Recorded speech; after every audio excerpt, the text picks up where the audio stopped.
Hey there, folks. Welcome to our cozy nook of tales and adventures. Today, like every episode, we're unlocking the doors of imagination to explore new worlds, meet fascinating characters, and experience unique emotions. I promise to take you on an unforgettable journey through the power of words. So, get comfy, grab your favorite drink, snuggle into that perfect spot, and get ready to lose yourself in a new story.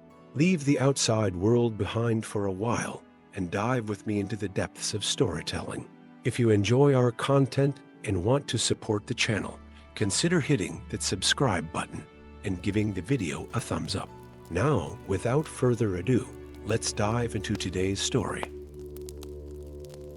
As the blood-red sun dipped below the horizon, casting an eerie crimson glow across the ash-laden skies of Solstium, an otherworldly storm began to brew. The very air crackled with arcane energy, and the ground trembled beneath the feet of the island's inhabitants.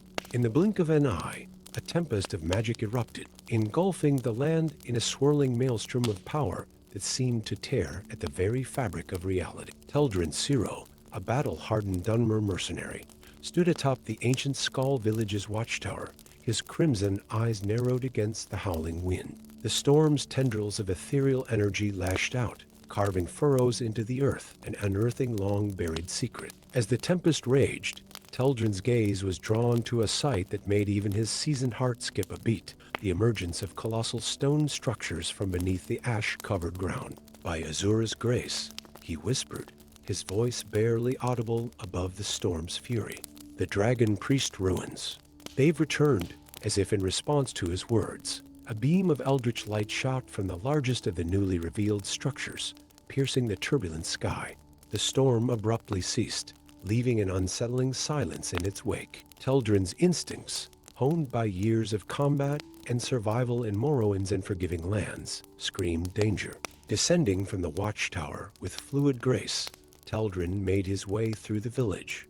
The Skull, hardy Nord folk who had called this harsh land home for generations, emerged from their dwellings, their faces etched with a mixture of awe and fear. Among them, a lithe figure with intricate tattoos and eyes that gleamed with ancient wisdom caught Teldrin's attention. "Free," he called out, approaching the Skull shaman. "What in oblivion just happened?" Free's gaze was fixed on the distant ruins, her expression grave. "The All-Maker's balance has been disrupted, Teldrin. An ancient evil stirs, one that threatens not just Solstium, but all of Tamriel." Before Teldrin could respond, a thunderous roar split the air.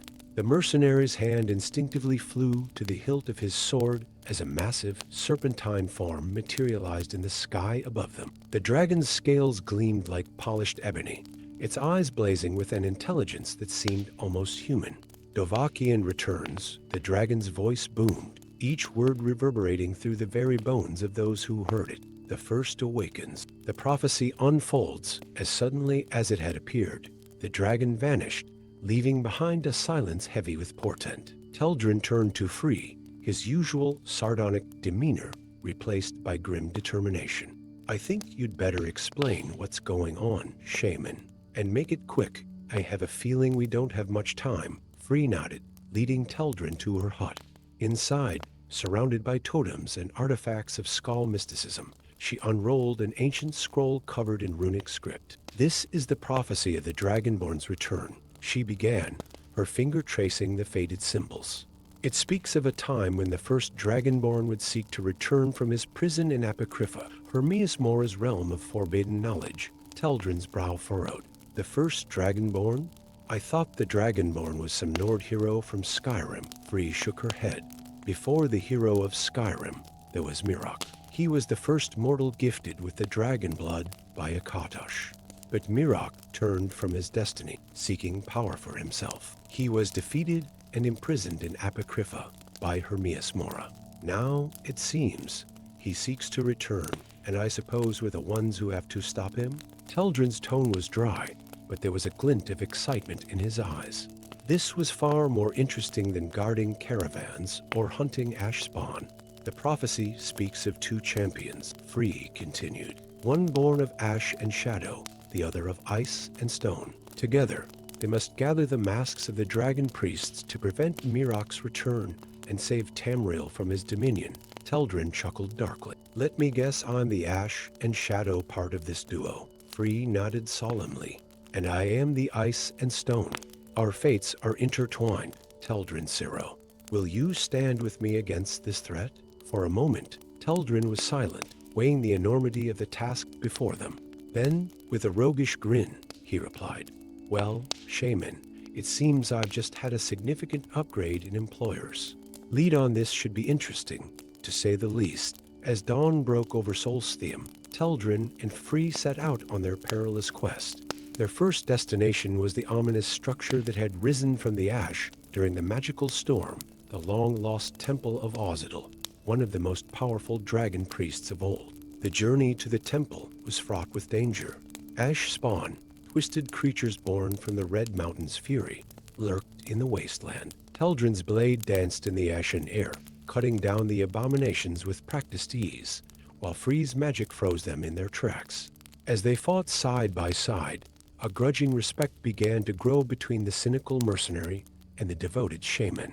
At last, they stood before the temple's entrance, its stone facade adorned with intricate dragon motifs that seemed to writhe in the flickering torchlight. Well, Teldrin quipped, I don't suppose they've left out a welcome mat for us? Free shot him a reproachful look. This is sacred ground, Teldrin. Show some respect. As they ventured deeper into the temple, the air grew thick with ancient magic. Traps and puzzles tested their wit and reflexes, while Draugr, the undead guardians of Nordic tombs, rose to challenge them at every turn. But it was in the heart of the temple that they faced their greatest trial. In a vast chamber dominated by a colossal dragon skeleton, they found Ozidal himself. The dragon priest hovered above the ground, wreathed in eldritch flames, his masked visage a thing of nightmares. Foolish mortals, his voice rasped, echoing unnaturally in the cavernous space. You dare to challenge the will of Mirok? What followed was a battle of epic proportions. Teldrin's blade clashed against Ozidal's staff of fire, while Free's ice magic sought to quench the priest's infernal powers. The very air seemed to burn around them as they fought, the fate of Solstheim hanging in the balance. In a moment of desperate inspiration, Teldrin caught Free's eye and nodded towards the dragon skeleton. Understanding flashed between them. As Free distracted Ozidal with a barrage of ice spikes, Teldrin scaled the massive bones. With a battle cry that would have made his Nord companions proud, he leapt from the skeleton's skull, bringing his sword down in a devastating arc that shattered Ozidal's mask. The dragon priest's scream of rage turned to one of anguish as his form dissolved into ash, leaving behind only the broken mask and his staff. As Teldrin picked up the mask fragments, a surge of ancient knowledge flooded his mind. Visions of Mirok's betrayal, of the Dragon War, and of secrets long forgotten flashed before his eyes. Gasping, he turned to Free. I saw him. Mirok. He's more powerful than we could have imagined. Free nodded grimly. This is but the first step on our journey, Teldrin. There are more masks to gather, more priests to defeat.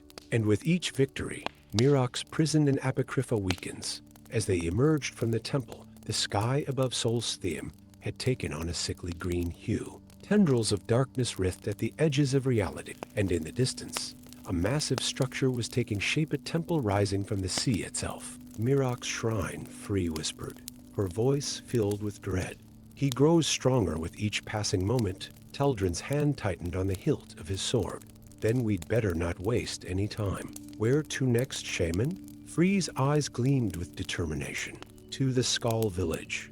We must consult the wisdom of my father, the Shaman Storm. He may know how to use the mask fragments to our advantage. As they set off across the ash wastes, both Teldrin and Free knew that their greatest challenges lay ahead.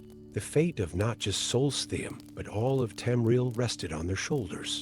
And somewhere, in the unknowable realm of Apocrypha, Mirok waited, plotting his return and the subjugation of the world he had once forsaken. The journey to gather the remaining dragon priest masks would take Teldrin and Free to the farthest reaches of Solstheim and beyond. They would delve into forgotten Dwemer ruins, battle ancient automatons, and unravel mysteries that had lain dormant for millennia.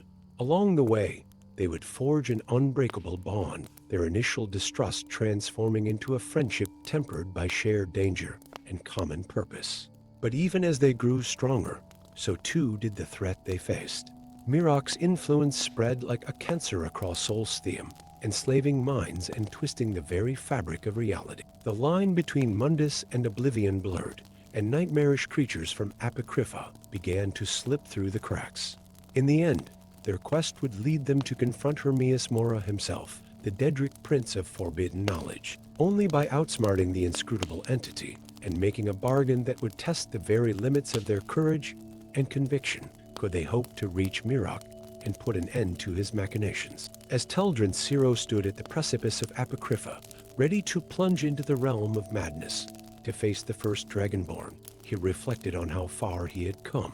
From a simple mercenary to a hero prophesied in ancient legend, his journey had been one of transformation and self-discovery. With Free at his side, and the power of the dragon priest masks coursing through him, Teldrin took a deep breath. Whatever challenges awaited them in Hermias Mora's twisted library, he knew that the fate of Tamriel would be decided by their actions. With a nod to his companion, he stepped forward into the unknown, ready to write the final chapter of their epic tale. Story 2. In the mist-shrouded peaks of the Velothi Mountains, where ancient pines whispered secrets to the wind and forgotten ruins slumbered beneath blankets of moss, a young Argonian named Vizara crouched in the shadows. His scales, a mesmerizing pattern of emerald and obsidian, seemed to shimmer and fade in the dappled moonlight filtering through the forest canopy. Vizara's amber eyes, sharp as a hawk's, scanned the tree line, his forked tongue tasting the air for any hint of danger. It was here, in this liminal space between Skyrim and Morrowind, that Vizara's life would change forever. For years, he had wandered these lands, an outcast from his homeland of Black Marsh, driven by a yearning he couldn't quite name. Tonight, as the twin moons Masser and Secunda aligned in a rare celestial dance, he felt a pull stronger than any he had experienced before. A ethereal whisper carried on the night breeze caught his attention. Shadowscale, it hissed, barely audible, yet impossibly clear. Your destiny awaits. Vizara's heart raced. Shadowscale, a term he had heard only in hushed legends. Assassins born under the sign of the Shadow, pledged to Sithis and trained from hatchling to serve as the deadly hand of the Argonian government. But that was ancient history. The Shadowscales were gone, a relic of a bygone era. Or so he had believed. Following the spectral voice, Vizara found himself drawn to a hidden grotto. There, bathed in an otherworldly blue light, stood a shimmering portal. Without hesitation, driven by an instinct as old as his bloodline, he stepped through. The world twisted and warped around him, and Vizara found himself in a realm of shadow and whispers. The void, the realm of Sithis itself. Before him materialized a figure cloaked in darkness, its features obscured save for two piercing red eyes. Welcome, last son of the Shadowscales, the figure intoned, its voice a symphony of hisses and sibilant whispers.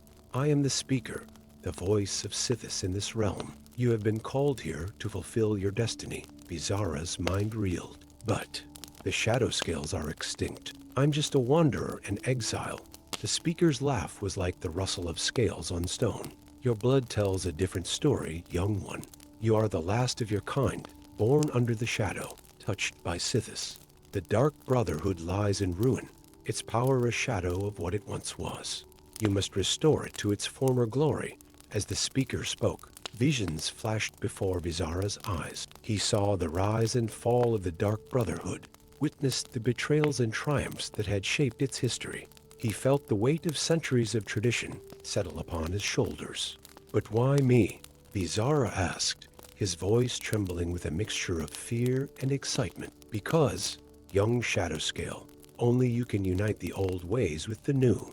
Your path will lead you to allies in unexpected places, and enemies wearing the faces of friends. The fate of Tamriel hangs in the balance. With those cryptic words, the speaker faded, and Vizara found himself back in the Velothi Mountains, the portal gone as if it had never existed. But he was changed.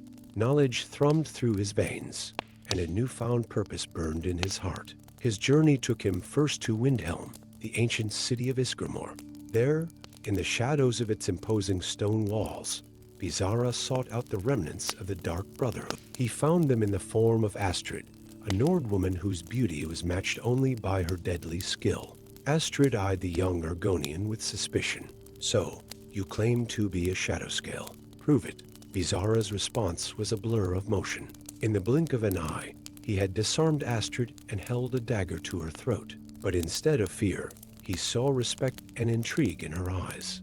"Impressive," she purred, "but the Dark Brotherhood is mine now. We've moved beyond the old ways, beyond Sithis and the Night Mother. What could you possibly offer us?" Bizarra lowered his blade. "A return to greatness.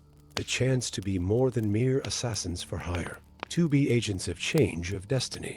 Astrid laughed, but there was an edge of uncertainty to it. "Pretty words, Shadowscale. But words won't rebuild our organization or fill our coffers." "Then let me prove my worth," Bizarra countered. "Give me your most difficult contract." And so began Bizarra's initiation into the Dark Brotherhood. His skills, honed by years of survival in the harshest of environments, made him a natural assassin. But it was his innate connection to Sithis, the primal force of change and chaos, that truly set him apart. As Bizarra rose through the ranks of the Brotherhood, he began to implement changes. He reintroduced the old rituals, the prayers to Sithis and the Night Mother. Some, like the vampire Babette, embraced the return to tradition. Others, including Astrid herself, viewed it with growing unease. But Bizarra's success was undeniable. The Dark Brotherhood's influence grew, spreading across Skyrim and beyond. Contracts poured in, and the coffers swelled. Yet with each life taken, each soul sent to the void, Bizarra felt a growing disquiet. It was during a mission to eliminate a corrupt noble in Solitude that Bizarra's path took an unexpected turn. As he stalked his prey through the twisting streets, a powerful voice shook the very foundations of the city. Dovahkiin. The sky split open, and a massive dragon descended upon the city. Panic erupted in the streets as guards and citizens alike fled before the ancient beast's fury. Bizarra, trained to remain calm in the face of any danger, found himself moving not away from the chaos, but towards it. As he rounded a corner, he came face to face with the dragon. Its scales gleamed like burnished bronze, and its eyes held a wisdom that belied its fearsome appearance. To Bizarra's amazement, the dragon spoke. "Greetings, Shadowscale," it rumbled. "I am Parthernax, and I have been watching your progress with great interest." Bizarra's mind raced. Parthernax, the name was legend. The dragon who had turned against his own kind to aid humanity. "Why have you come?" he asked, his voice steady despite his racing heart. Parthernax's laugh was like thunder. "To warn you, young one, the path you walk is dangerous.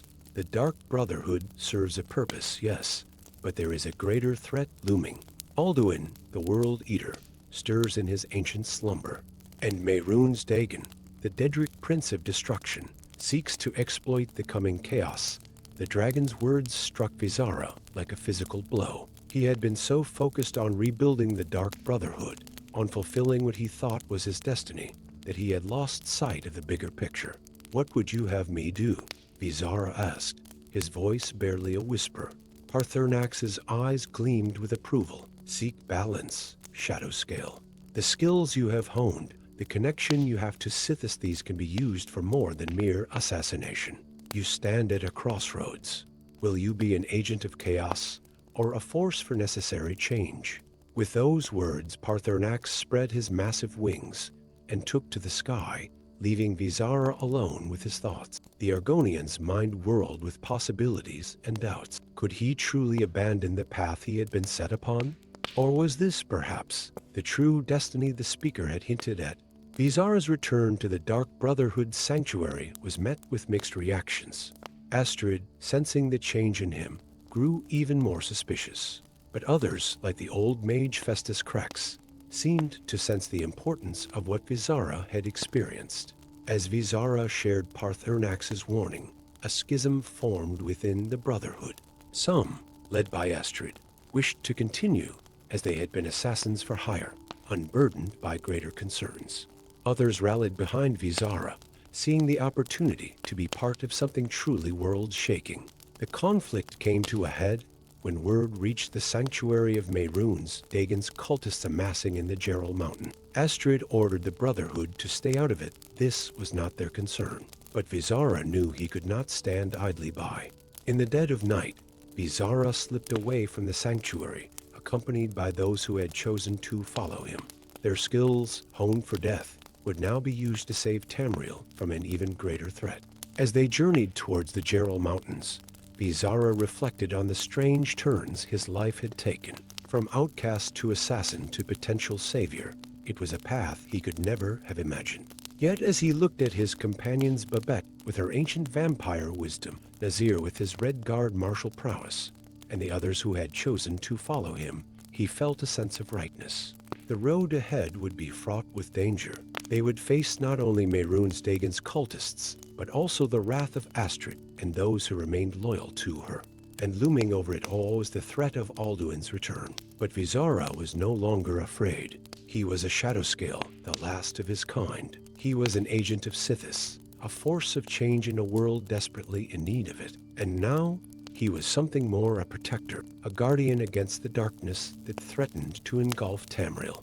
As the first rays of dawn broke over the Gerald Mountains, Vizara and his band of assassins turned heroes steeled themselves for the battles to come. The fate of Tamriel hung in the balance, and they were ready to write their names in the annals of history. The Shadowscale's destiny was just beginning to unfold. Story 3. In the frigid depths of Dim Hollow Crypt, where shadows danced on ancient stone, and the air hung heavy with the weight of forgotten secrets, a sarcophagus stirred. Serana, daughter of Lord Harkon, opened her eyes for the first time in millennia. The world she awakened to was not the one she had left behind. As Serana emerged from her stone prison, her vampiric senses overwhelmed by the sudden onslaught of stimuli, she found herself face to face with Isran, leader of the Dawnguard. His silver crossbow glinted in the dim light, trained steadily on her heart. Another vampire, Isran growled, his voice a mixture of disgust and weariness. I should end you where you stand. Serana's lips curled into a sardonic smile, revealing the hint of fangs. After all the trouble you went through to wake me up, that would be rather rude, don't you think? Their standoff was interrupted by a bone-chilling roar that echoed through the crypt. The ground trembled, and dust rained from the ancient ceiling. Isran's eyes widened in recognition and fear. Dragon, he breathed. In that moment of shared peril, an unspoken truce formed between vampire and vampire hunter. They raced through the winding corridors of Dim Hollow Crypt, the dragon's roars growing louder with each passing second. As they burst into the open air of Skyrim, they were greeted by a sight that stole the breath from even Serana's undead lungs. A massive dragon, its scales black as night and eyes blazing with ancient fury, circled overhead. But it was not alone. In its wake, the very fabric of reality seemed to tear, revealing glimpses of a hellish realm beyond Cold Harbor, the plain of oblivion ruled by Molag Bal, the Daedric prince of domination and enslavement. Serana's mind reeled. In her time, dragons had been little more than legend, and the barriers between Mundus and oblivion had been strong. What cataclysm had befallen the world during her slumber? As the dragon descended, its maw opening to unleash a torrent of flame, Serana acted on instinct. She threw up a ward of magic, shielding herself and Isran from the inferno. The Dawnguard leader, momentarily setting aside his hatred for her kind, loosed a volley of crossbow bolts at the beast. Their battle was fierce, but short-lived. The dragon, seemingly satisfied with the chaos it had wrought, took to the skies once more, disappearing into the tear in reality. As the rift sealed behind it, an unnatural quiet fell over the land. Isran turned to Serana, his face a mask of conflicting emotions. Start talking, vampire. What in oblivion is going on? Serana shook her head, her long dormant heart heavy with the weight of realization. My father, she whispered. This has to be his doing. Lord Harkon of the Volkihar clan. He was obsessed with an ancient prophecy. The tyranny of the sun, as Serana recounted the tale of her father's mad ambition to blot out the sun and create a world ruled by vampires. Isran's expression grew grimmer with each passing moment. And you? he asked when she had finished. "Where do you stand in all this?" Serana met his gaze unflinchingly. "I may be a vampire, Isran, but I'm not a monster. My father's vision. It would doom us all, mortal and vampire alike. I won't let that happen." Thus began an unlikely alliance. Serana, the ancient vampire princess, and Isran, the zealous vampire hunter, united against a threat that endangered all of Tamriel. Their journey took them across the length and breadth of Skyrim, from the ice-capped peaks of the throat of the world to the steam-filled depths of Blackreach. Along the way, they gathered allies and uncovered pieces of the prophecy. They learned of the Bow of Oriel, a weapon of immense power that could either darken the sun or banish vampires from Tamriel forever. They discovered the true nature of vampirism, a curse born from Molag Bal's corruption of mortality. But it was in the realm of Coldharbour itself that Serana and Isran faced their greatest challenge. Guided by the wisdom of Paarthurnax, the ancient dragon who had once been Alduin's lieutenant, they sought a way to sever the connection between Mundus and Oblivion that Lord Harkon was exploiting. The landscape of Coldharbour was a twisted mockery of the mortal world. Rivers of blood flowed between jagged spires of black stone, and the sky burned with an unholy blue fire. Here, Serana and Isran confronted Molag Bal himself. The Daedric prince towered over them, his form a nightmarish fusion of man and beast. His laughter shook the very foundations of his realm. "Foolish mortals," he boomed, his voice dripping with malice. "Did you think you could challenge a god in his own domain?" But Serana stood tall, drawing upon the strength of her vampiric blood, the very gift Molag Bal had bestowed upon her family ages ago. "We're here to end this, Molag Bal. Your hold over the mortal world ends now." What followed was a battle that would be sung of in legends for generations to come. Serana's magic clashed against Molag Bal's diabolical power, while Isran's blessed weapons struck at the Daedric prince's corrupted flesh. Together, they fought not just for their lives, but for the fate of Tamriel itself. In the end, it was not through brute force that they prevailed, but through cunning. Serana, drawing upon the ancient knowledge locked within her vampire blood, performed a ritual that severed the connection between Coldharbour and Mundus. As reality itself seemed to fracture around them, Isran used the Bow of Oriel to create a portal back to Skyrim. They emerged on the shores of the Sea of Ghosts, battered and weary but victorious. The sky above was clear, unmarred by rifts or dragon wings. But their battle was not yet over. In Castle Volkir, Lord Harkon awaited, his mad dream of eternal night on the verge of fruition. The final confrontation between father and daughter was both tragic and inevitable. As Serana and Isran fought their way through the castle's vampire-infested halls, they were joined by unexpected allies. Members of the Dawnguard who had come to respect Serana's dedication to their cause. Vampires from Harkon's own court, disillusioned by their lord's megalomaniacal vision. In the castle's great hall, before the profane altar to Molag Bal, Serana faced her father one last time. Harkon, his form twisted by centuries of dark magic and corrupted ambition, barely resembled the man she had once known. "Daughter," he hissed, his eyes gleaming with madness. "Have you come to witness the dawn of a new age?" Serana's voice was steady as she replied, "No, father. I've come to stop you." The battle that ensued shook Castle Volkir to its foundations. Harkon's power, fueled by his fanatical belief in the prophecy, was formidable. But Serana, backed by Isran and their allies, fought with the strength of redemption. In the end, it was Serana herself who loosed the arrow from Oriel's bow that pierced her father's heart. As Harkon crumbled to ash, his last words were not of anger or defiance, but of confused recognition. "Serana, my daughter." As dawn broke over Skyrim, painting the snow-capped mountains in hues of gold and pink, Serana stood on the balcony of Castle Volkir. Beside her, Isran watched the sunrise with a mixture of awe and lingering wariness. "What now?" he asked, his gruff voice softened by exhaustion and a newfound respect. Serana turned to him, a small smile playing on her lips. "Now we rebuild. There's a place for vampires in this world, Isran, not as conquerors or monsters, but as guardians, watchers in the night, protecting the mortal world from threats they can't even imagine. Isran nodded slowly, understanding dawning in his eyes. And the Dawn Guard will need you, Serana replied, to keep us in check, to remind us of our purpose. After all, what's day without night, light without shadow? As they stood there, vampire and vampire hunter, watching the sun rise over a world they had saved together, both knew that this was not an end, but a beginning. The prophecy of the tyranny of the sun had been averted, but new challenges would always arise. But for now, in this moment of hard-won peace, Serana allowed herself to hope. For the first time in millennia, she looked to the future not with dread, but with anticipation. The blood of the Volkir flowed through her veins, but it no longer defined her. She was Serana, daughter of Skyrim, protector of Tamriel, and her story was far from over. Story 4. As dawn broke over the jagged peaks of the throat of the world, Parthurnax's ancient scales glimmered like burnished bronze in the first light. The old dragon's eyes, pools of molten gold, fixed upon the approaching figure of the Dragonborn.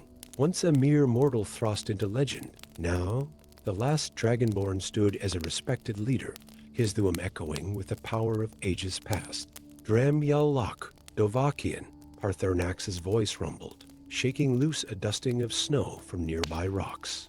I fear the peace we've fought so hard to achieve is but a fleeting dream. The Dragonborn's brow furrowed beneath his horned helm. What troubles you, old friend? Parthurnax's wings unfurled, casting a shadow across the mountaintop.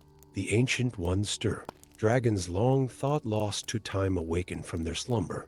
I sense a darkness on the horizon, as if summoned by the dragon's words. A piercing roar split the sky. The Dragonborn's hand instinctively went to the hilt of his sword, enchanted runes flickering to life along its length. From the swirling mists emerged Ottaviing, his crimson scales a stark contrast against the snow-capped peaks. Dovahkiin Ottaviing greeted, landing with a thunderous impact. The winds whisper of chaos. Alduin's shadow lengthens once more. The Dragonborn's heart sank. Memories of his battle with the World Eater flashed through his mind. The clash of Thuum against Thuum, the fate of Nirn hanging in the balance. How is this possible? We defeated Alduin in Sovngarde itself. Parthurnax's voice was heavy with sorrow. The cycle of time is not easily broken, Dovahkiin. Alduin's role as World Eater is woven into the very fabric of creation. His return was always a matter of when, not if. The mountain fell silent, save for the howling wind. The Dragonborn's mind raced, grappling with the weight of this revelation. There must be a way to stop him, to end this cycle once and for all. Parthurnax and Ottaviing exchanged a look, an unspoken communication passing between the ancient beings. Finally, Parthurnax spoke, each word carefully measured. There is a way, but the cost, Dovahkiin, may be more than you are willing to bear. The Dragonborn steeled himself. Tell me, to prevent Alduin's return, a sacrifice must be made. Parthurnax explained. The soul of a dragon, freely given, could seal the breach between worlds and keep the World Eater at bay. Ottaviing's wings rustled uneasily. But not just any dragon soul. It must be one who has chosen to ally with mortals, to turn against our nature. As devourers of worlds, the implications hung heavy in the air. The Dragonborn's gaze shifted between his two draconic allies. The terrible choice laid bare before him. Sacrifice Parthurnax, the wise mentor who had guided him on his journey, or Ottaviing, the loyal friend who had stood by his side in countless battles. There must be another way, the Dragonborn insisted, his voice cracking with emotion. Parthurnax's eyes softened with understanding. Your heart speaks true, Dovahkiin, but time grows short. Already, I sense the stirring of long-dormant dragons across Tamriel. You must act swiftly, lest Alduin's return plunge the world into chaos once more. The Dragonborn's mind whirled, searching for an alternative. A memory surfaced whispered rumors of an ancient Aldmeri artifact, said to hold power over time itself. The Amulet of Auriel, he breathed. If such a relic truly exists, could it not offer a solution? Ottaviing's head tilted curiously. The ways of elven magic are unpredictable. But if any artifact could alter the threads of fate, it would be one blessed by Auriel himself, Then that is where our path must lead, the Dragonborn declared. To the Somerset Isles, home of the Altmer, Parthernax nodded solemnly. A perilous journey, Dovahkiin. The Thalmor will not take kindly to your presence in their lands, which is why I won't be going alone, the Dragonborn replied, a hint of a smile playing at his lips. Odahviing, will you fly with me once more? The red dragon's eyes gleamed with pride. To the ends of Nirn and beyond, my friend, as preparations were made for the long journey ahead, the Dragonborn couldn't shake the feeling that this quest would test him in ways he had never imagined. The fate of Tamriel of all creation hung in the balance. The crystal spires of Alinor gleamed like polished diamonds against the azure sky of the Somerset Isles. From his perch atop a distant cliff, the Dragonborn marveled at the Altmeri capital's otherworldly beauty. Yet beneath its pristine facade, he knew danger lurked. The very air here crackles with magic, Odahviing observed, his voice a low rumble. We must tread carefully. Dovahkiin, the Dragonborn nodded, adjusting the enchanted cloak that concealed his true nature. Months of careful planning had led to this moment. Infiltrating the heart of Thalmor power would require all his skill and cunning. As night fell, the Dragonborn made his way through the twisting streets of Alinor. His destination, the Crystal Tower, said to house the greatest collection of magical artifacts in all Tamriel. If the amulet of Auriel existed, it would be there. Guards in gleaming golden armor patrolled the tower's base, their eyes sharp for any sign of intruders. The Dragonborn waited, patience honed by years of stealth missions. When the moment was right, he struck a whispered shout of throw voice, creating a distraction in a nearby alley. As the guards investigated, the Dragonborn slipped inside, his enchanted boots muffling his footsteps. The interior of the Crystal Tower was a maze of shimmering corridors and rooms filled with arcane wonders.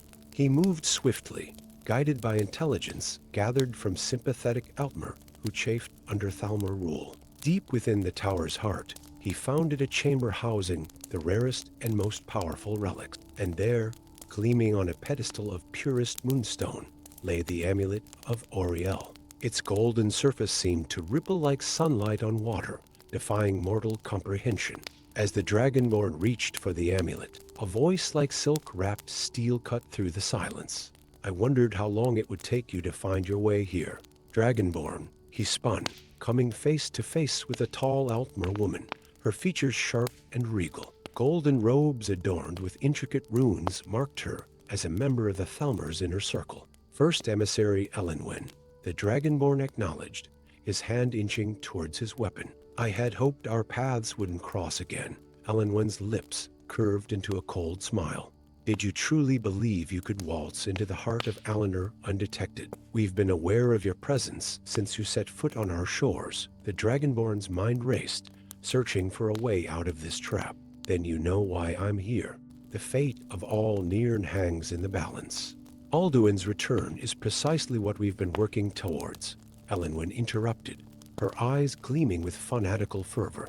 The World Eater's cycle of destruction and rebirth. It's the key to unmaking this flawed creation and returning to our divine state. Horror dawned on the Dragonborn as the pieces fell into place. You've been manipulating events all along. The Great War, the Civil War in Skyrim. It was all to weaken the barriers between worlds. Elenwen nodded, a hint of admiration in her voice. You understand more than most of your kind, but it changes nothing. The wheel of time turns. Dragonborn. Alduin's return is inevitable.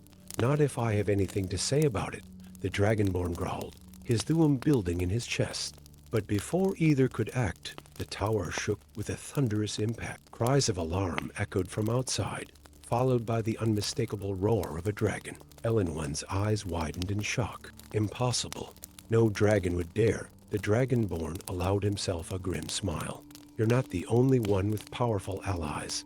Taking advantage of the emissary's distraction, he lunged for the amulet of Auriel. As his fingers closed around it, he felt a surge of power unlike anything he had experienced before. Time itself seemed too slow, the world around him taking on a golden hue. Elenwen's spell struck a heartbeat too late, shattering the pedestal where the amulet had rested. The Dragonborn was already moving, his enchanted cloak billowing behind him as he raced through the corridors of the Crystal Tower. Outside, chaos reigned. Ottaving soared overhead, his Thuum raining destruction upon the Thalmor forces below. The Dragonborn's voice joined his friends, their combined shouts opening a path through the panicked crowds. As they took to the skies, leaving the glittering spires of Alinor behind, the Dragonborn felt a mix of triumph and trepidation. They had secured the amulet of Auriel, but at what cost? The Thalmor's true intentions had been revealed, and he feared this was only the beginning of a conflict that would engulf all of Tamriel. The journey back to Skyrim was fraught with danger. Thalmor agents dogged their every step, forcing the Dragonborn and Ottaving to take a circuitous route through the wilds of Valenwood and the deserts of Elsewhere. But at last, the familiar peaks of the Gerald Mountains came into view, signaling their approach to the throat of the world. As they landed atop the ancient mountain, Paarthurnax greeted them with a mixture of relief and concern. "You return victorious, Dovahkiin, but I sense a shadow upon your spirit." The Dragonborn nodded warily, producing the amulet of Auriel, its golden surface pulsed with barely contained power. "We found what we sought, but the cost may be higher than we imagined. The Thalmor, they seek Alduin's return." Paarthurnax's eyes narrowed. "Then our task is graver still. The amulet alone may not be enough to forestall the World Eater's coming. What must we do?" The Dragonborn asked, his voice heavy with the weight of destiny. The ancient dragon's gaze turned to the sky, where the first stars of evening were beginning to appear. "We must travel to the very edge of creation, to the place where time itself was born. Only there can we hope to rewrite the destiny that binds Alduin to this world." Ottaving shifted uneasily. "Such a journey. It is not without risk. We may not return." The Dragonborn's hand tightened around the amulet, feeling its pulse quicken in response to his resolve. "If it means saving Tamriel, saving all of creation, then it's a risk we must take." As the three allies prepared for their greatest challenge yet, the Dragonborn couldn't help but reflect on the long road that had led him to this moment. From a prisoner facing execution in Helgen to the last Dragonborn, champion of Skyrim, and now, perhaps, the savior of all Nirn. Whatever trials lay ahead, he knew he wouldn't face them alone. With a final look at the land he had come to call home, the Dragonborn mounted Ottaving's back. Paarthurnax rose into the air beside them, his ancient wings beating with renewed purpose. Together, they soared towards the edge of the world, where the fate of all creation would be decided. The stars above seemed to burn brighter, as if bearing witness to this momentous journey. And as they flew, the Dragonborn's Thuum echoed across the heavens a promise, a prayer, and a battle cry, all in one. "Alduin Malin, the World Eater falls, and time itself shall be unmade." Story 5. In the heart of Fokreth Hold, where ancient pines stood sentinel over secrets as old as Nirn itself, a young priestess of Kinnereth named Ire found herself drawn to a clearing she had never seen before. Mist coiled around gnarled roots, and the very air seemed to pulse with an otherworldly energy. As Ire stepped into the glade, the trees began to whisper. At first, it was barely perceptible a susurration, like wind through leaves. But as Ire listened, her eyes widening in wonder, the whispers coalesced into words, into stories, into terrible truths that shook her to her very core. The great war, the trees murmured, their ancient voices filled with sorrow, was not what it seemed. A puppet master lurks in the shadows, feeding on the chaos and destruction that mortal conflicts bring. Ire's heart raced as the forest revealed its secrets. An entity, primordial and insatiable, had orchestrated the bloodshed between the Empire and the Aldmeri Dominion. And now, unseen by most, it worked to sow the seeds of an even greater conflict. As the young priestess stumbled from the clearing, her mind reeling from the weight of this knowledge, she knew her life would never be the same. The fate of Tamriel, perhaps of all Mundus, rested on her shoulders. In the days that followed, Ire's steps were guided by an unseen hand. She found herself drawn to unlikely allies, each with their own burdens to bear. First came Fenric, an assassin of the Dark Brotherhood, whose hands were stained with the blood of countless victims. Ire found him in the shadows of Fokrith's dead man's drink, his eyes haunted by the lives he had taken. "I seek redemption," Fenric whispered, his voice hoarse with regret. The whispers in the night told me to find you. Next was Thalaner, a Psychic mage exiled from the Isle of Artium. I discovered him meditating atop an ancient Nordic barrow, his robes weathered by years of wandering. The Order cast me out for speaking truths they feared to hear, Thalaner explained, his eyes flickering with arcane knowledge. But the winds of fate have blown me to your side, young priestess. Their strangest companion joined them on the windswept plains outside Witterin. Groknuk, a giant outcast from his own kind, towered over Ire and her companions. His single eye gleamed with an intelligence that belied his fearsome appearance. Small ones seek to mend the broken sky, Groknuk rumbled, gesturing to the aurora that danced above them. Groknuk will help, united by destiny. This unlikely band set out on a quest that would take them to the very edges of Mundus and beyond. Guided by visions granted to Ire by the Whispering Woods, they sought the means to enter the plains of oblivion and confront the entity that threatened all of creation. Their journey took them first to the Forgotten Vale, where ancient Falmer ruins held secrets of traversing the spaces between worlds. As they descended into the icy depths, Fenric's skills as an assassin proved invaluable, allowing them to slip past guardian constructs that had slumbered for millennia. In a chamber adorned with crystals that sang with ethereal tones, Thalaner discovered ancient glyphs that spoke of the void between worlds. With these, the exiled mage proclaimed, his eyes alight with excitement, we may be able to create a portal to the realms beyond, but the knowledge came at a price. As they emerged from the ruins, they found themselves beset by a legion of Falmer, their twisted forms a mockery of the once proud snow elves.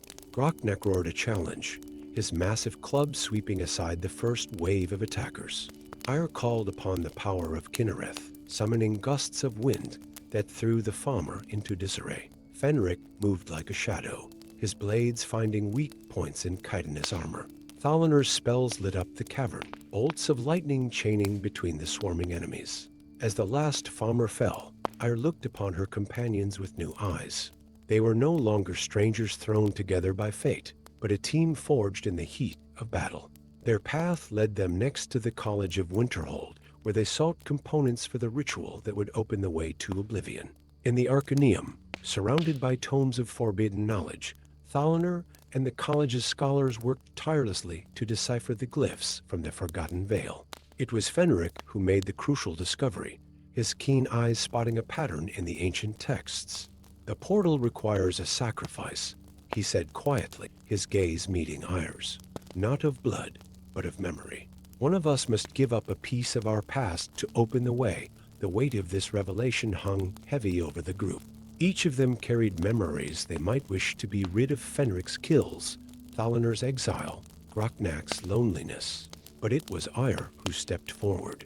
I'll do it, she said, her voice unwavering. My memories of the Whispering Woods, the very thing that set us on this path. It's fitting that they should be the key to our journey's next stage. The ritual was performed atop the college's highest tower, as the aurora borealis danced overhead. As Ire felt her memories of that fateful day in Falkreth slip away, a tear in reality opened before them. Beyond lay the swirling chaos of oblivion. With a shared look of determination, the unlikely heroes stepped through the portal. They found themselves in a realm of perpetual twilight, where the laws of nature held no sway. The entity they sought dwelled at the heart of this twisted domain, a being of pure chaos that fed on the conflicts of mortals. As they navigated the ever-shifting landscape, each member of the group faced trials that tested their resolve. Fenric confronted shades of those he had slain, forcing him to confront the weight of his past deeds.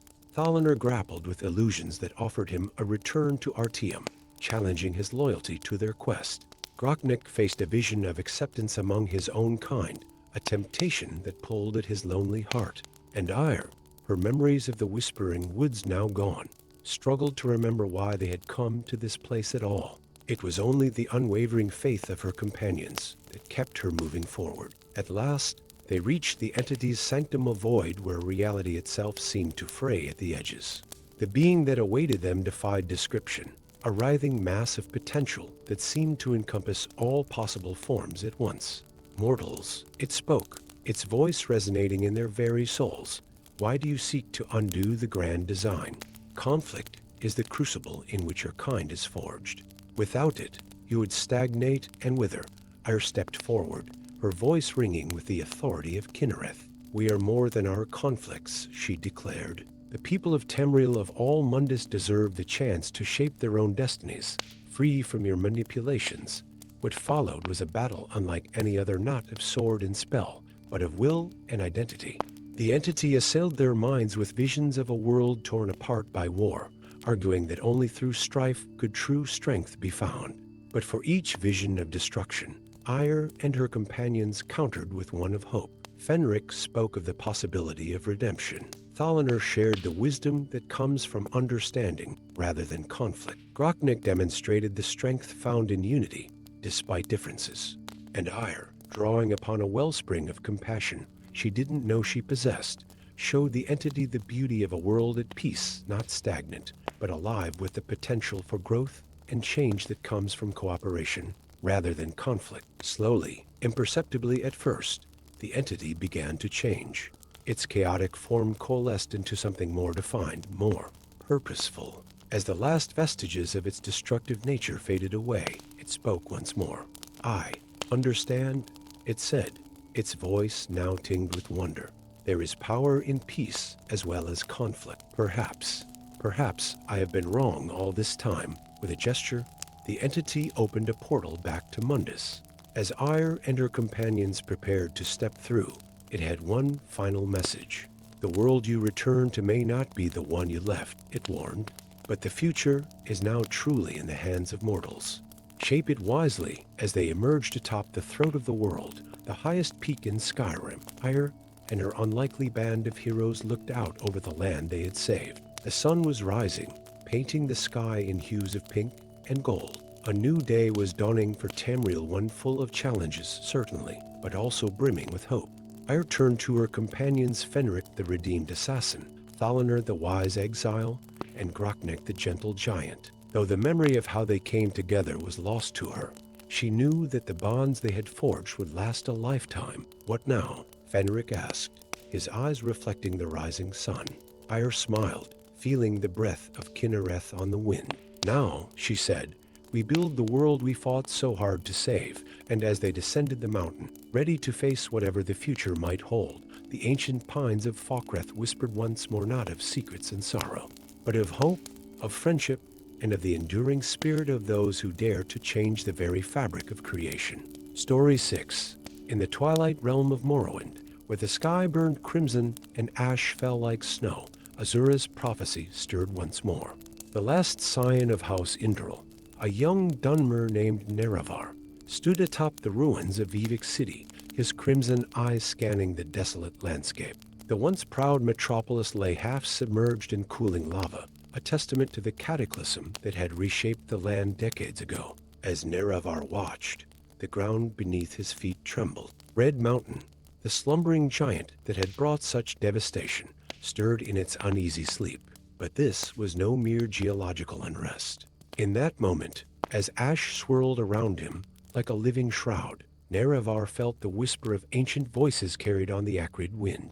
Nerevar, they called, their voices a chorus of power and sorrow. The seal weakens. The enemy stirs. The young Dunmer's heart raced as he recognized the voices of the tribunal Almalexia.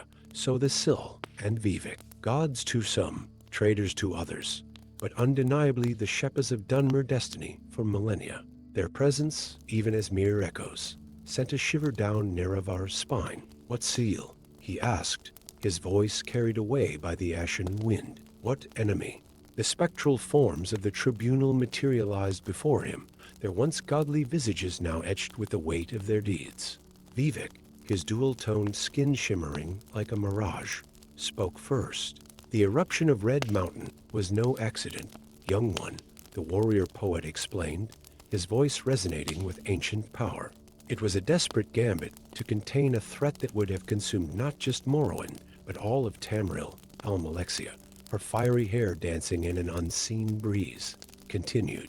Beneath the mountain slumbers an ancient Daedric evil, one that even we in our godhood could not defeat. The eruption sealed it away, but at a terrible cost. And now, so the Sill intoned, his mechanical limbs whirring softly, the seal weakens. The sacrifices of our people, the reshaping of our land, it may all have been in vain. Nerevar's mind reeled at the revelation. The destruction of his homeland, the suffering of his people, it had all been to contain some nameless horror. "What would you have me do?" he asked, his voice steadying with resolve. "Seek out the relics of Nerevar, your namesake and ancestor," Vivek instructed. "Reunite moon and star, true flame and hope's fire. Only with these artifacts of power can you hope to reinforce the seal and keep the ancient evil at bay." As the spirits of the tribunal faded, Nerevar felt the weight of destiny settle upon his shoulders. He was no longer just the last of a once great house, but the potential savior of all Morrowind, perhaps all of Tamriel. His quest took him first to the shores of Lake Amaya, where the ring moon and star was said to rest in the sunken ruins of Old Mournhold. As Nerevar dove into the murky waters, he found himself beset by slaughterfish and drew, their attacks growing more frenzied as he neared his goal. In a chamber long forgotten by time, Nerevar found moon and star gleaming on a pedestal of coral. As his fingers closed around the ring, he felt a surge of power, and with it, the crushing weight of responsibility that had once burdened his legendary ancestor. The search for true flame led Nerevar to the ash wastes of the Molag Amur region. Here, among the bones of ancient creatures and the twisted remains of Dwemer constructs, he encountered a wise old Ashlander shaman named Zenumu. "The blade you seek is no mere weapon," Zenumu warned, his voice cracking with age. "It is a shard of destiny itself, young outlander. Are you prepared for the burden it carries?" Nerevar nodded solemnly, and Zenumu led him to a hidden shrine deep within a cavern of volcanic glass. There, suspended in a column of fire, hung true flame. As Nerevar grasped its hilt, the blade ignited with an otherworldly flame, searing away the doubts that had plagued him. The final relic, Hope's Fire, proved the most elusive. Nerevar's journey took him to the furthest reaches of Morrowind, from the fungal forests of the Bitter Coast to the icy peaks of Solstheim. Along the way, he faced trials that tested not just his strength and skill, but his very identity as the heir to House Indral. It was in the depths of a Daedric ruin on the island of Vardenfell that Nerevar finally discovered Hope's Fire. The blade lay untouched amidst a scene of ancient carnage, the remains of ordinators and Daedra locked in eternal combat. As Nerevar lifted the sword, its cool blue glow a stark contrast to True Flame's searing heat, he felt the final piece of his destiny click into place. But his trials were far from over. As Nerevar emerged from the ruin, he found himself face to face with a contingent of Telvanni wizards, led by the enigmatic Master Nelith. "So," Nelith drawled, his eyes glinting with barely concealed avarice, "the last son of Indral seeks to rewrite history. How?" Quaint. Nerevar stood his ground, the relics of his ancestor humming with power at his side. "I seek only to protect our land, Master Nelith. Surely the Telvanni can see the wisdom in that?" Nelith's laugh was as dry as the ash that swirled around them. "Wisdom? No, young one. We see opportunity. The power sealed beneath Red Mountain. Why contain it when we could harness it?" What followed was a battle of both might and minds. Nerevar, empowered by the artifacts he carried, fought with a skill that belied his years. Moon and Star granted him insight into the complex weave of Telvanni magic, allowing him to counter spells that would have overwhelmed a lesser opponent. True Flame and Hope's Fire sang in his hands, their contrasting energies creating a harmony of destruction that cut through Nelith's defenses. But it was Nerevar's words, imbued with the charisma of his ancestor, that ultimately turned the tide. "Think, Master Nelith," Nerevar implored as their duel reached its crescendo. "If this power could not be controlled by the tribunal at the height of their godhood, what hope do we mortals have? We must put the good of all Morrowind, of all Tamriel above our own ambitions." Something in Nelith's expression shifted, a flicker of understanding passing across his features. With a gesture, he called off his fellow Telvanni. Perhaps he conceded, there is wisdom in caution after all. "Go, son of Indral. Do what you must." With the Telvanni no longer barring his path, Nerevar made his way to the slopes of Red Mountain. The volcano's rumblings had grown more insistent, and he could feel the malevolent presence stirring beneath the earth. As he began the ascent, spectral figures appeared alongside him, not just the tribunal, but the ghosts of Dunmer past. Ancestors of House Indral, Redoran warriors, Diar's slave drivers, and humble Velothi farmers all united in their desire to see their homeland protected. At the summit, where lava bubbled and steam hissed from countless vents, Nerevar found the weakening seal. It was a nexus of otherworldly energy, a swirling maelstrom of Dedric and Edric power barely held in check. With moon and star guiding his actions, Nerevar plunged true flame and hope's fire into the heart of the seal. The artifacts resonated with the ancient magics, their energies intertwining and reinforcing the weakening barriers. But it wasn't enough. Nerevar could feel the malevolent presence pushing back, seeking any weakness through which it could escape.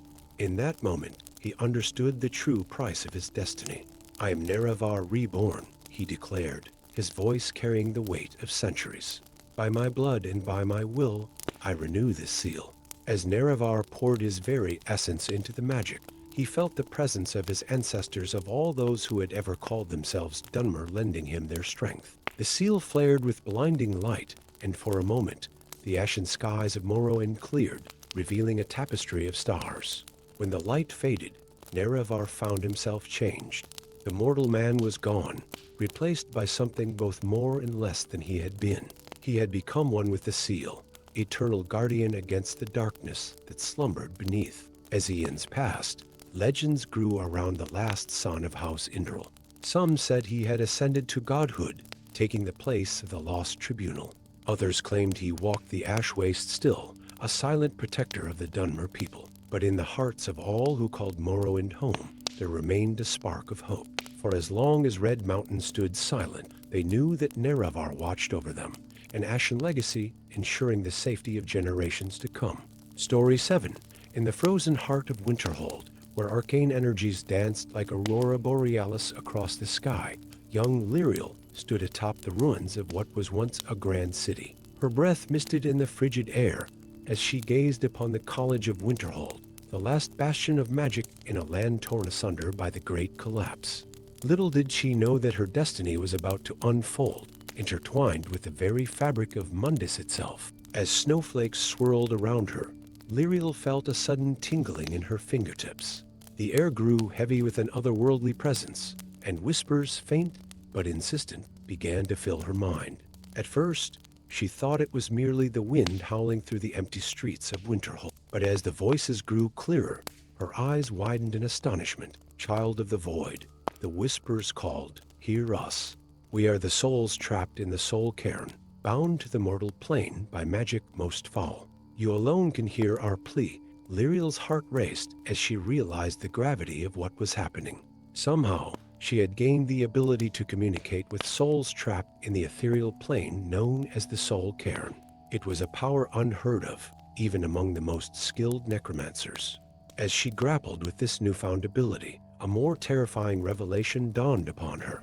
The whispers spoke of a growing darkness, an ancient force that threatened to unravel the very fabric of reality. The barrier between the world of the living and the dead was weakening, and if left unchecked, it would dissolve entirely, plunging Mundus into chaos. Driven by a mixture of fear and determination, Lyriel made her way to the College of Winterhold. The imposing structure loomed before her, its magical wards shimmering in the pale light. As she crossed the narrow bridge leading to the college, she couldn't shake the feeling that she was crossing a threshold not just in space, but in destiny. Within the hallowed halls of the college, Lyriel sought out Archmage Tolfdir, a wizened old Nord, whose eyes sparkled with centuries of arcane knowledge. As she relayed her experience and the warnings from the soul cairn, Tolfdir's expression grew grave. "By the 9, he murmured, stroking his long white beard, "I had feared something like this might come to pass.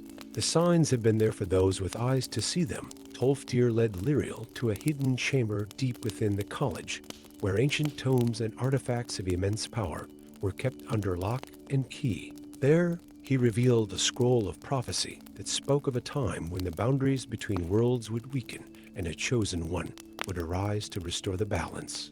"It seems, young Lyriel," Tolfdir said, his voice heavy with the weight of ages, "that you are that chosen one. but the path ahead is fraught with danger. You must gather the fragments of Akatosh's amulet, scattered across the 5 corners of Skyrim. Only with this artifact can you hope to mend the tear in reality. As Lyriel prepared for her journey, an unexpected ally emerged from the shadows of the college. Fenric, a Draugr who had mysteriously regained his consciousness and free will, stepped forward. His glowing blue eyes held in wisdom that belied his undead nature. "I have walked this earth for millennia," Fenric intoned, his voice a hollow whisper. "I have seen the rise and fall of empires, and I carry the secrets of the ancient dragon. Allow me to accompany you on this quest, for our fates are intertwined." And so, an unlikely pair set out from Winterhold, a young mage with the power to commune with trapped souls, and an ancient Draugr warrior carrying the wisdom of ages past. Their journey would take them to the far reaches of Skyrim, facing dangers both mortal and otherworldly. In the mist-shrouded forests of Fokreth, they battled a coven of Hagravans who guarded the first fragment of Akatosh's amulet. Lyriel's newfound ability to communicate with souls proved crucial, as she convinced the spirits bound to the Hagravans' totems to turn against their captors. Deep in the Dwemer ruins of Blackreach, they solved intricate puzzles and faced off against ancient automatons to claim the second fragment. Fenric's knowledge of long-forgotten lore allowed them to navigate the labyrinthine corridors and avoid deadly traps. High atop the throat of the world, they parleyed with the ancient dragon Parthernax to obtain the third fragment. It was here that Lyriel learned of the true nature of the threat they faced. The World Eater, Alduin, was stirring in his ethereal prison, his very presence causing the fabric of reality to fray. In the frozen wastes of Winterhold, they delved into a long-forgotten Daedric shrine to retrieve the fourth fragment. Here, Lyriel faced her greatest challenge yet, as the Prince of Domination, Molag Bal, offered her untold power in exchange for abandoning her quest. It was only through her unwavering resolve and Fenric's steadfast support that she resisted the temptation. The final fragment led them to Sovngarde itself, the Nordic afterlife where the souls of fallen warriors feast for eternity in the Hall of Valor. As they crossed the Whalebone Bridge, Lyriel and Fenric found themselves face to face with Sun, the Nordic god of trials against adversity. "Halt, mortals!" Sun's voice boomed across the ethereal landscape. "What right do you have to enter the Hall of Valor?" Lyriel stepped forward, her voice unwavering. "We seek the final fragment of Akatosh's amulet to mend the tear between worlds and prevent the dissolution of reality itself." Sun's eyes narrowed as he studied the unlikely pair before him. A noble quest, indeed, but entrance to the Hall of Valor must be earned. Face me in combat and prove your worth. What followed was a battle that would be sung about in Nordic ballads for generations to come. Lyriel's mastery over arcane energies clashed with Sun's divine strength, while Fenric's ancient battle tactics kept the god off balance. In the end, it was not just their martial prowess that won the day, but the purity of their cause and the strength of their bond. Impressed by their valor, Sun granted them passage. Within the Hall of Valor, among the greatest heroes of Nordic legend, they found the final fragment of Akatosh's amulet. As Lyriel reunited the pieces, a blinding light engulfed them, and they found themselves transported back to the mortal plane, specifically to the College of Winterhold. But their trials were not yet over. The very air crackled with malevolent energy as the barrier between worlds weakened further.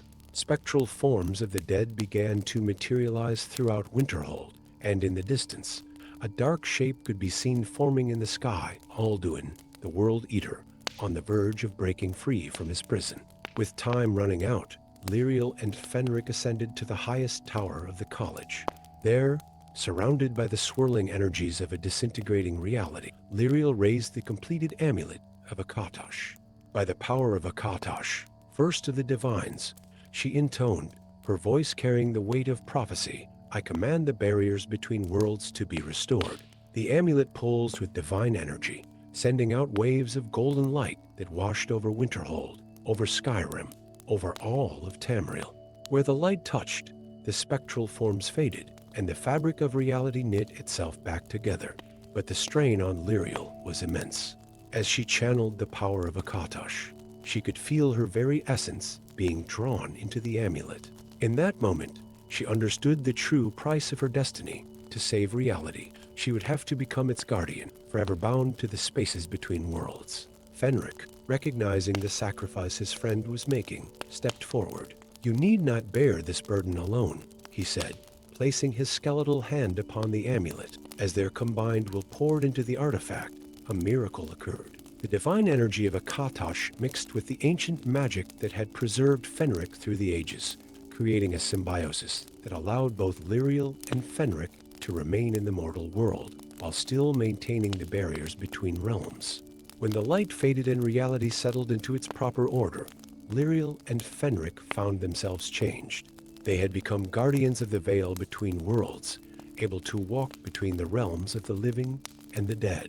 Their task would be eternal, to maintain the balance and prevent any future attempts to dissolve the boundaries of reality. As word of their deeds spread across Skyrim, Lyriel and Fenric became legends.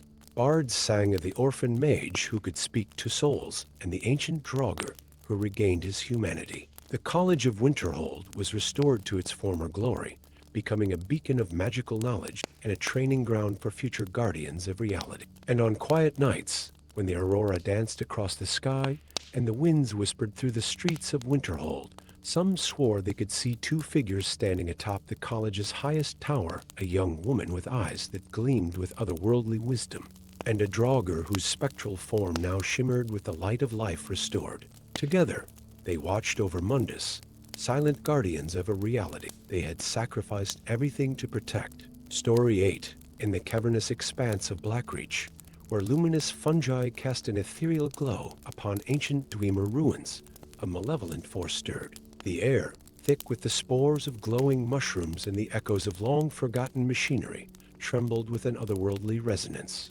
Deep within the bowels of this subterranean wonder, a curse as old as time itself began to awaken. Lydia, once a proud housecarl of Whiterin, now a disgraced warrior seeking redemption, stood at the precipice of a chasm that seemed to descend into the very heart of Nirn. Her Nordic features, etched with the lines of battles fought and lost, were illuminated by the soft blue radiance of a Nirnroot cluster. As she peered into the abyss, a whisper carried on the stale air reached her ears. "Dovahkiin," it hissed, a sound that was both alluring and terrifying. "The darkness rises. Skyrim's fate hangs in the balance." Lydia's hand instinctively tightened on the hilt of her sword, a blade that had tasted the blood of countless foes, but now felt woefully inadequate against the unseen threat that loomed before her. She knew, with a certainty that chilled her to her very core, that the whispered prophecy she had discovered in the archives of the College of Winterhold was coming to pass. As if in response to her thoughts, the ground beneath her feet began to tremble. The ancient Dwemer constructions, marvels of engineering that had withstood millennia, groaned in protest. From the depths of the chasm, a miasma of pure darkness began to rise, extinguishing the bioluminescent life of Blackreach in its wake. Lydia turned and ran, her heart pounding in her ears as she navigated the treacherous paths of the underground realm. She had to warn the surface, to rally whatever forces could be mustered against this ancient evil. But as she emerged from the hidden entrance to Blackreach, she found a world already on the brink of chaos. The skies above Skyrim were tinted an ominous green, and rifts in the very fabric of reality tore across the landscape.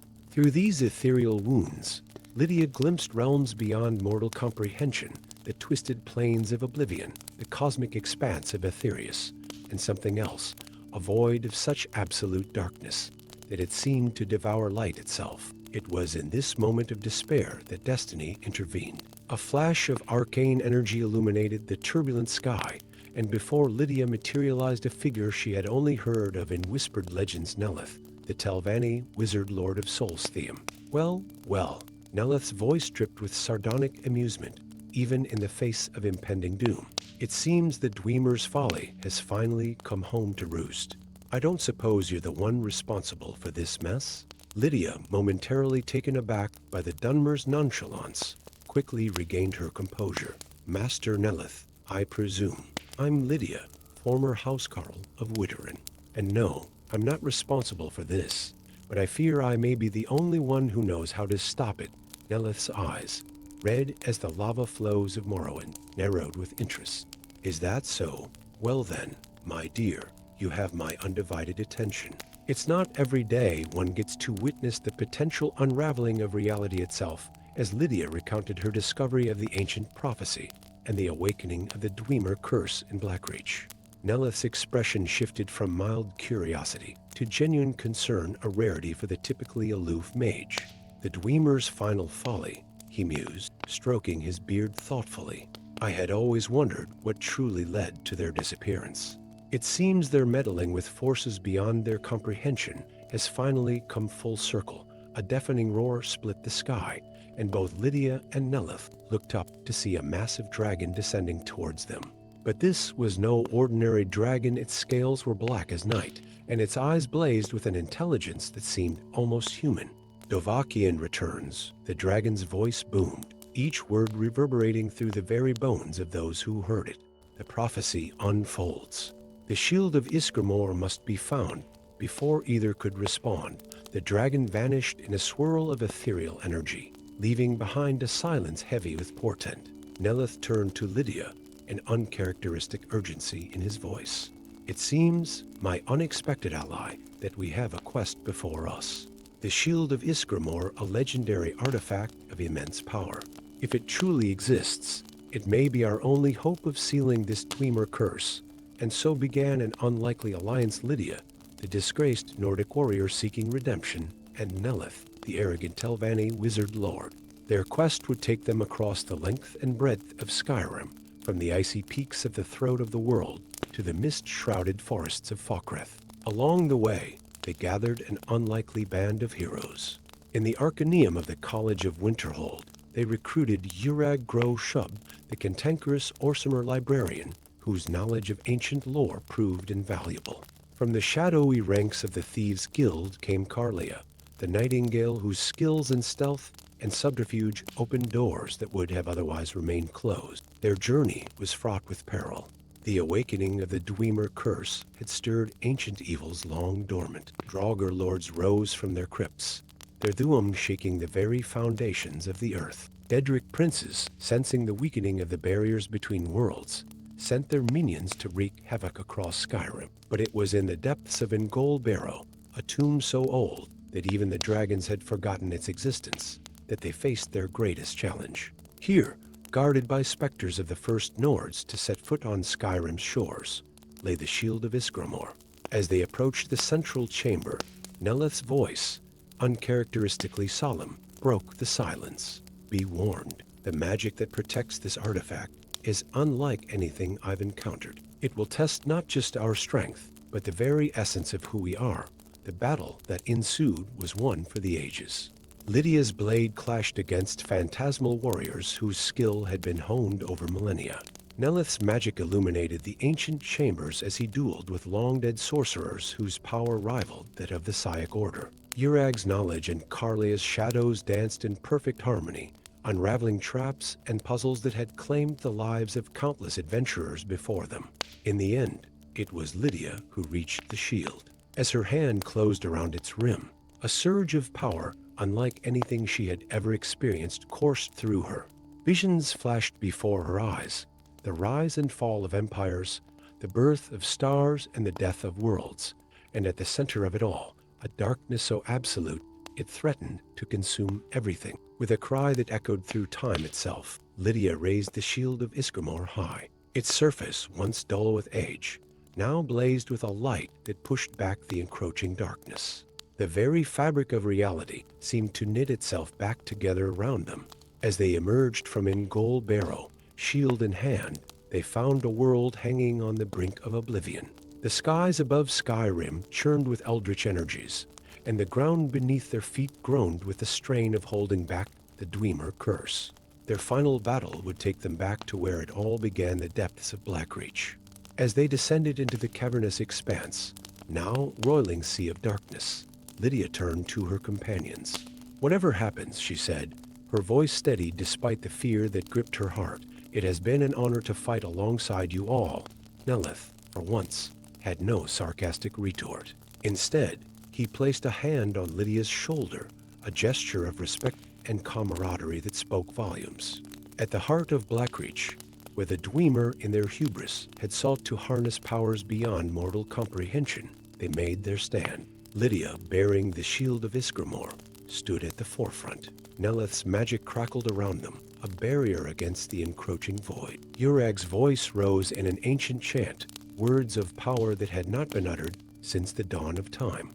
Carlia moved like a shadow, her arrows finding marks and enemies that existed beyond the veil of reality. As the curse reached its zenith, threatening to tear apart the very foundations of Mundus, Lydia thrust the shield of Isgramor into the heart of the maelstrom. The artifact blazed with a light that rivaled the sun, its power fueled by the combined will of those who stood against the darkness. For a moment that seemed to stretch into eternity, the fate of all creation hung in the balance. Then, with a sound that could have shattered mountains, the curse broke. The darkness receded, banished back to the void from whence it came. The rifts in reality sealed themselves, and the world let out a collective sigh of relief. As dawn broke over Skyrim, painting the snow-capped peaks in hues of gold and pink, Lydia stood atop the throat of the world. Beside her, Nelith gazed out over the land they had saved, an uncharacteristic smile playing on his lips. "Well," the Telvanni wizard mused, "I suppose this means I'll have to find a new apocalypse to study." "How terribly inconvenient," Lydia laughed, a sound of pure joy and relief. "I'm sure there's another world-ending crisis just around the corner, Master Nelith. But for now, let's enjoy the peace we've earned." As they stood there, unlikely allies turned true friends. Both knew that this was not an end, but a beginning. The Dwemer curse had been sealed, but new adventures and challenges always lay on the horizon. For Lydia, once disgraced and now hailed as a hero, the future stretched out before her, full of promise and possibility. And so, as the sun rose over Skyrim saved from the brink of oblivion, a new chapter in the Elder Scrolls began to unfold. The darkness had been pushed back, but in the world of Tamriel, there were always new legends waiting to be written, new destinies to be forged in the fires of adversity and triumph.